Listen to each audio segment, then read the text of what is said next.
이분 참 오랜만에 뵙는 것 같습니다. 늘 이 뭐 명품 논평이 좀 그리웠던 사람들에게 희망이 되고 있는 조경근 경성대학교 윤리교육학과 교수입니다. 어서 오십시오. 네, 안녕하세요. 자, 조경근의 월간 논평 정치 이슈를 좀 다뤄볼 텐데 이게 요즘은 가장 이슈가 행정수도 이전인 것 같아요. 네. 이게 그 완성이 뭐 새로운 이슈가 됐는데 이거를 실제로 완성 단계를 만들기 위해서 민주당이 행정수도 완성 추진단을 출범시켰습니다. 그렇죠. 어떻게 보셨어요? 네, 이게 이제 시기적으로 보면은요. 나무 아래에서 모자끈 고쳐 매지 말라. 이런 거 있거든요. 예. 네네. 까마귀 날자 배 떨어진다. 뭐 그런 것도 그런 있고. 느낌? 예. 이게 오얏나무가 사실은 자두나무래요. 예. 그래서 했는데 사실은 시기적으로 보면은 민주당과 여권이 그런 주장을 하는 게 시기적으로 조금 그런 부분이 없잖아 있어요. 근데 사실은 서울이 너무 서울공화국으로 모든 게 집중이 되어 있고 그러다가 보니까 여러 가지 많은 부작용과 이런 것들이 생기는 것에 대한 국민적인 공감은 있어요. 그래서 저는 역시 그 이슈 파이팅이라고 그러죠. 쟁점을 차지하고 치고 나가는 데서는 민주당이 한 발 빨리 나가는구나. 네, 그런 생각을 했죠. 어떻게 보면 부동산 문제 때문에 수세에 몰렸던 이 형국을 수도 이전이라고 해서 새로운 이제 돌파구로 블랙홀로 빨아들이는 건데 어찌됐든 부산의 입장에서 본다면 뭐 이유가 어떻든 뭐 서울을 제외한 전국의 모든 도시의 입장에서 좋은 거죠. 그렇죠. 왜 그러냐면은 외국 같은 경우에 보면은 뉴욕이나 동경이나 또는 파리나 런던이라고 해가지고 거기 사는 자부심이 그렇게 높지는 않아요. 각 지방 도시들이 내가 사는 데가 좋아 이렇게 이야기를 하는데 우리 한국만은 그게 좀 아니거든요. 뭐 사람이 나면 서울로 가야 되고 뭐 말은 제주도로 보내야 되고 이런 굉장히 낡은 얘기가 있는데 고쳐야죠. 사실 그런 말 자체를 없애야 됩니다. 네, 고쳐야죠. 왜 사람을 낳으면 서울로 그러니까. 부산 돌발 말은 서울이 더 많아요. 네. 예. 뭐 지금 쭉 얘기가 나왔습니다만은 사실은 뭐 이제 통합당 주호영 원내대표라든지 김종인 비대위원장 동의할 수 없다. 협조 못 하겠다. 이래 나오고 있더라고요. 근데 그것도 좀 애매한 게 협조를 또 안 하긴 것도 그렇고. 안 하기는 참 어렵죠. 그래서 이제 그 쟁점을 잘 차지했다라고 하는 게 사실은 서울의 인구가 지금 1,000만이 안 돼요. 조금 줄어가지고 한 900 몇십만 되는데 우리가 5천 한 200만 된단 말이에요. 그럼 나머지 우리 한국 국민들 어떻게 할 거예요. 그래서 조금 사실은 이게 정당들의 경쟁과 대결에 있어서 보면은 상대방이 어떤 수를 갖고 나올 거다라고 하는 거가 이미 전략팀에서 예상이 되고 거기에 대한 어떤 대응책이 갖춰져 있어야 되는데 지난번 탄핵 이후에 이 소위 그 보수당 쪽에서 가지고 있는 그런 그 구조들이 굉장히 무너져 있었는데 아직도 그게 복원이 되지 않았구나 하는 게 대표나 혹은 원내대표의 이야기를 들어보면은 지금 대책 없이 그냥 대략 이야기를 하고 있구나. 뭔가 준비되지 않은 얘기를 하고 있구나. 그런 생각이 들었죠. 그러니까 안 그래도 주호영 원내대표 같은 경우는 자당 의원들한테 당분간 행정수도 이전 관련해서는 말을 하지 마라. 이렇게도 좀 내렸어요. 그러니까 이렇게도 말하면 저렇게도 말하면 이러니까 뭔가 딱 설 때까지는 조용히 해라 이렇게 이야기를 하는 거죠. 그러니까 이제 통합당 입장에서 사실 대부분의 의원들이 이제 수도권이 아니고 충청권, 영남권 그렇기 때문에 더더욱 또 그렇지 않을까 싶고. 근데 또 이 와중에 또 뭐 장제원 의원은 찬성을 타고 나섰다 아닙니까? 역시 손 좀 아는 데에 재주가 있는 분이죠. 김종인 대표의 얘기도 참 애매했어요.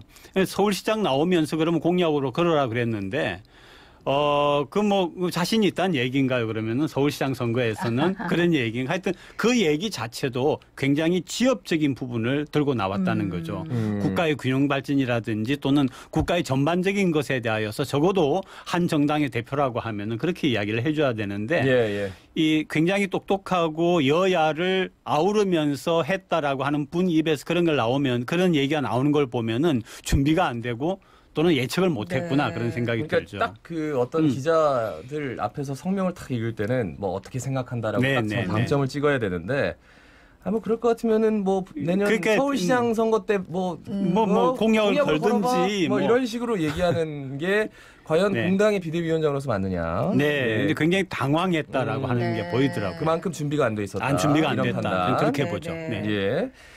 어쨌든 간에 지금 이제 행정수도 이전 문제를 두고 네. 뭐 국민 여론도 네, 살펴야 들어봐야 되고. 되는데 네네. 뭐 지금 개헌을 얘기하기도 하고 네네. 국민투표, 네. 특별법 제정 이렇게 이제 각 네네. 당마다 이렇게 얘기를 하고 있다 아닙니까? 네네네. 뭐 어떤 방법들이 있을까요? 그러니까 이제 뭐 아마 국민투표는 좀 부담이 있을 거예요. 가장 깔끔한 방법이죠. 그렇죠. 국민투표를 네네. 해버리면. 근데 그거는 잘못하면은 현 정부에 대한 그런 평가라는 예. 성격이 들어가기 때문에 아마 지금 지난번에 헌재에서 그죠. 헌법재판소에서 아니다라고 판결을 네네. 해놓았기 네. 때문에 이 부분에 대하여서 특별법을 제정할 때에 굉장히 좀 궁리를 해보고 여러 가지 연구를 해본 끝에 나오지 않을까 싶긴 한데 여권으로서는 특별법 제정 쪽으로 하는 게 좀 더 수월하지 않나. 그러니까 특별법 제정해놓고 다시 또 헌재한테 가는 거죠. 그렇죠. 네, 그렇죠. 그렇게 해서 네, 네. 한다는 건데 지금 개헌도 좀 시기상 너무 개헌은 촉박하고. 네, 개헌은 지금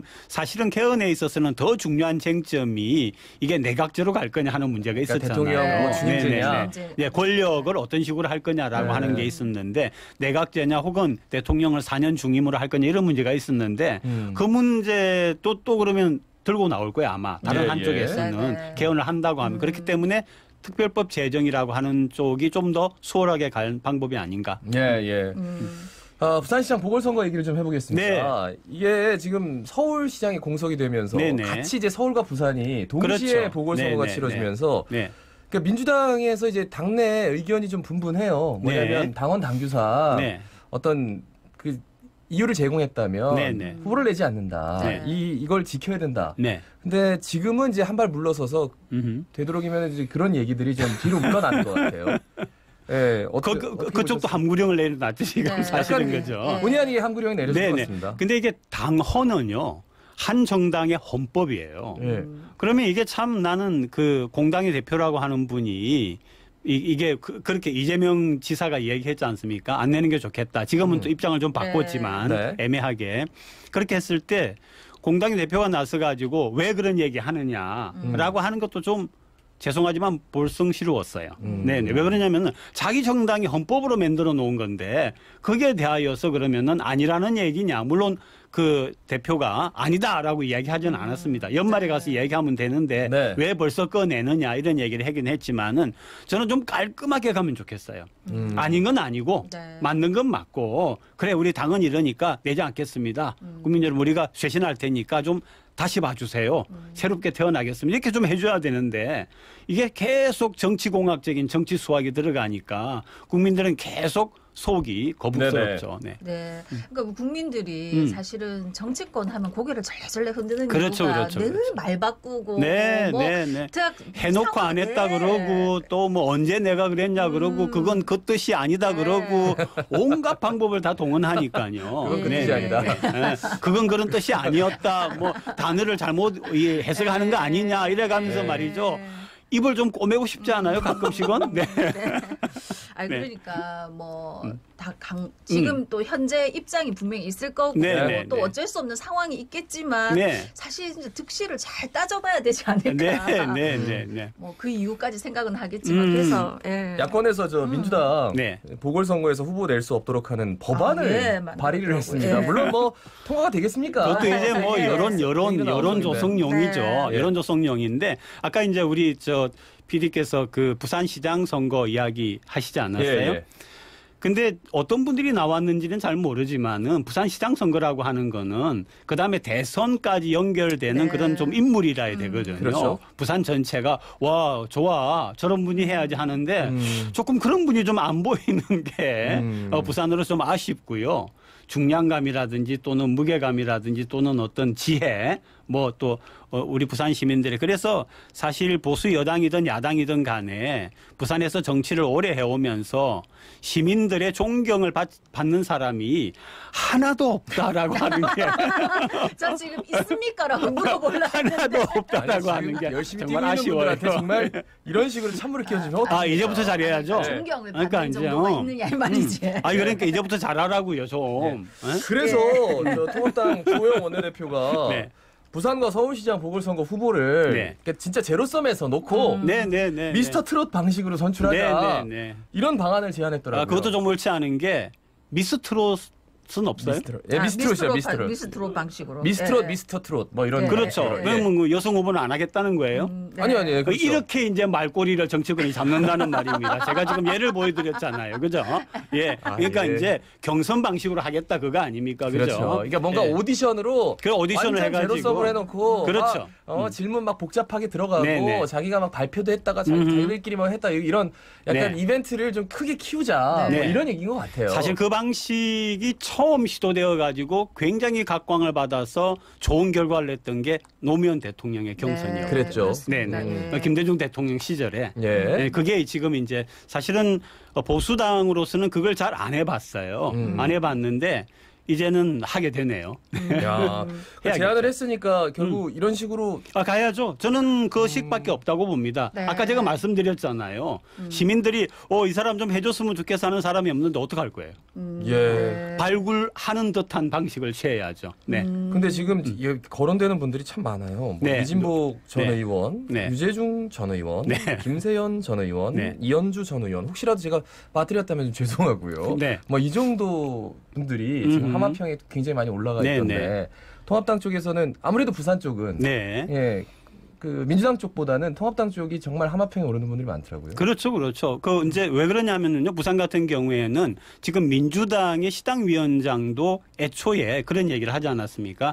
부산시장을 내는 거는 좀 그렇다. 우리가 지금 이런 사건이 있은 다음에 그래놓고도 또 중앙으로부터 또 한 소리 들으니까 또 조용하게 있는 건데 그런 여러 가지 상황을 볼 적에는 결국 보수당에서 통합당에서 후보가 나오지 않을까. 그 후보가 될 가능성이 높은 게 아닌가라고 생각을 하고 있는 거죠. 내년 부산시장 보궐선거. 거기에 맞서는 이제 그래서 부산 시민들이 와, 이 사람이 부산시장이 되어서 우리 참 좋아. 조금 전국에 내놓고 좀 자랑스러워하는 인물이 없다는 게 좀 얼굴이 좀 자랑스러워할 만한 사람을 좀 발굴해라. 네, 좀 자랑스럽고 좀 차라리 젊게 가든지, 네, 좀 젊은 사람으로 가가지고요, 좀 일을 화끈하게 해내든지 말이죠. 네. 뭐 내년이 되면은 좀 후끈후끈하겠지만 사실은 제가 주변에 물어봐도 시민들이 별 관심이 없다는 관심이 거. 없죠. 미지근하죠. 미지근해. 네. 다음은 이제 민주당 전당대회가 곧 열리는데 원래 이제 이낙연 의원하고 김부겸 전 의원 이렇게 맞붙는 형들이었는데 맞습니다. 박주민 의원이 딱 나타났습니다. 예. 어떻게 보십니까? 그래 뭐 결국은 뭐 양자 싸움 아니겠습니까? 결선 투표까지 갈지는 잘 모르지만 저는 거의 뭐 한쪽으로 결정이 되지 않을까 하는 생각이 드는데요. 저는 이제 지금 현재 우리 부산 같은 경우는 가덕도 신공항 문제가 나와 있는데 사실은 이낙연 총리에 대하여서도 저는 하고 싶은 얘기가 이게 국토교통부에서 총리실로 이관되지 않았습니까? 이걸 제대로 해보자. 마지막에 질질 끌지 말자 했는데 결국 질질 끌었잖아요. 그렇죠. 네. 본인이 총리로 계시면서도 그죠? 이게 거의 1년 넘는 사안이었거든요. 그렇게 볼 적에는 별로 할 말이 좀 없지 않을까 나와가지고 저는 죄송하다라고 얘기를 하고 만약에 여당 대표가 된다면은 그게 김부겸 대표고 누구건 간에 후보고 누구건 간에 나와가지고 언제까지 해내겠습니다라고 좀 그렇게 얘기해주는 왜 그러냐면은 대구 경북 같은 경우는 공항 문제가 이미 안이 잡혀가지고 진행에 들어가 있는 상태거든요. 그렇죠. 이제는 부산만 남아있기 때문에 이거를 부산이라고 하는 입장이 아니라 대한민국의 먼 미래라고 하는 그런 관점에서 좀 해결해 가기를 바란다. 이렇게. 그러니까 오늘 아침 신문 보신 분들은 뭐 가덕도 신공항에 대해서 이낙연 의원은 뭐 지지하는 의사를 표명했는데 지지가 아니라 본인이 차고 나가야죠. 그리고 뭐 김부겸 후보 같은 경우에는 대구 분이시니까 말하기가 애매할 거예요. 합의하기에 대해서 지역민들에게 좀 이해를 구하는 절차가 선행돼야 된다. 그러니까 TK 지역을 또 완전히 외면할 수 없어요. 없죠. 그분은 뭐 그런 자기 지역구가 있고요. 또 제가 아까 말씀드린 게 부산으로서는 훨씬 자신감을 가져도 되는 것이 대구 경북의 공항 문제에 대한 안이 이미 진행되고 있는 상태에 있기 때문에 부산은 부산으로서 차고 나가야 된다라고 하는 거죠. 그 일을 완전하게 해줄 부산시장을 뽑아야 되지 않겠습니까? 또한. 알겠습니다. 오늘 말씀 여기까지 듣겠습니다. 감사합니다. 고맙습니다. 지금까지 경성대 윤리교육과 조경근 교수와 함께 말씀 나눴습니다. 강한리에서 해운대까지 만원입니다. 서면에서 남천동까지 만원이죠. 아따 남포동에서 부산역까지 대리비 만원. 헐 헐터. 부산 어딜 가든 첫 특가 카카오티로 대리 타자. 지금 카카오티 앱 다운받으세요. 카카오티 대리. 메트로시티와 뉴욕이 만나 성공 투자의 시그니처가 되다. 최고 청약률 616대 1. 빌리브 센트로의 성공을 잇는 부산이 주목하는 핵심 상업시설이 옵니다. 뉴욕 감성을 담은 메트로시티 시그니처 상업시설 빌리브 센트로 브릿지. 051-742-0550 신세계건설. 교수님 오늘 논평이 시원시원해서 좋긴 한데 가시거리는 별로 안 시원해요. 오늘. 예. 오늘 말씀 중에 존경받는 정치인까지 나왔으면 좋겠다고 한 번도 그런 생각을 해본 적이 없었는데 이 뿌연 걸 뚫고 팍 존경받는 사람 합당 나왔으면 좋겠다는 생각도 들고요. 너무 시계가 안 좋으니까 우리 운전하시는 분들 특별히 더 오늘은 또 조심하셔야 되겠습니다. 자갈치 아침에 17,432회 박상원이었습니다. 예, 아나운서 김동현이었습니다. 힘찬 하루 보내시는 거는 기본이고요. 제발 안전운전하십시오. 고맙습니다.